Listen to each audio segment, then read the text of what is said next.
Billings, the public needs to better understand what law enforcement officers see, think and feel when they fire a weapon during a confrontation, Montana Highway Patrol Sergeant Connor Smith said Thursday. Smith spoke during the Montana Board of Crime Control Crime Prevention Conference being held at the Radisson in Billings this week. Smith is a training instructor with MHP. Officers in Montana are being affected by the increased scrutiny of officer-involved shootings, Smith said. What the officers see when confronted with the possibility of being shot is very different than what might be caught on a bystander's video, Smith said. The stress in those situations can be overwhelming to an officer, he said. Montana had 22 officer-involved shootings between 2012 and July 2016, Montana Division of Criminal Investigations Administrator Brian Lockerbie said. In one of those, a suspect was shot while an officer attempted to put him into handcuffs while still holding his gun, Lockerbie said. Out of 22 suspects, 14 died as a result of the encounter. We are the only member of the government authorized to make this type of decision, Lockerbie said.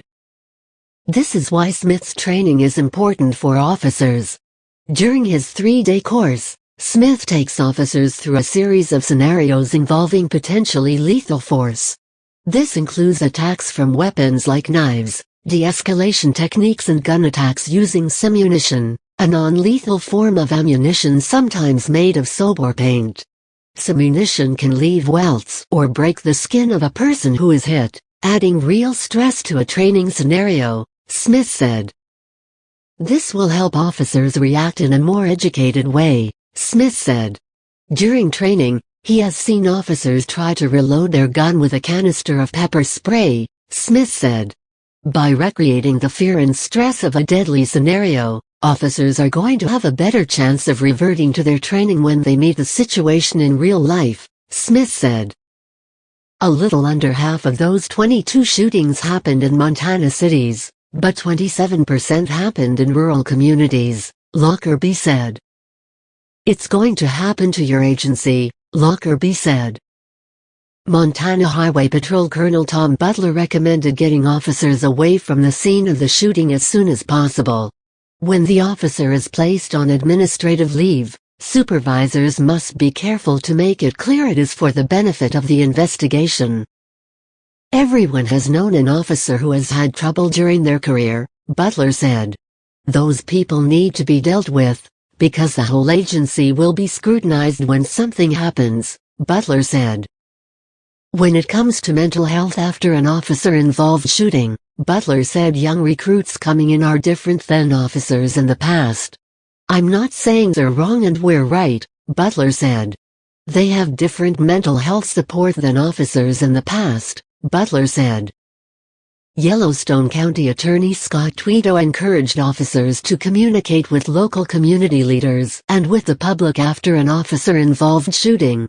Law mandates a county attorney get involved after anybody dies while in custody, Tweedo said.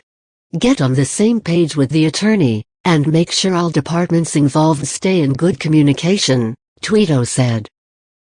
Of the 22 officer-involved shootings in Montana since 2012, several were in Yellowstone County. Some of those include: in January 2013, Billings Police Department officer Dave Punt fatally shot Daniel Brawley as he tried to flee in Punt's patrol car.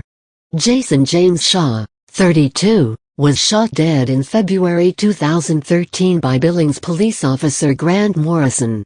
In May 2013, 2 Yellowstone County Sheriff's deputies fatally shot Thomas Hilger.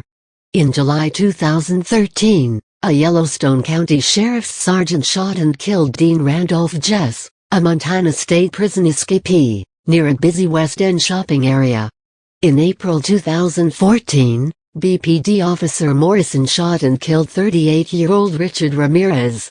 John Barry Marshall, 48, was shot dead by 6 officers outside of Billings Clinic in January 2015. 2 Yellowstone County Sheriff's deputies shot and killed 28-year-old Lauren Simpson in January 2015. Separate coroner's inquests into the 7 shootings declared the officers involved were justified in using deadly force.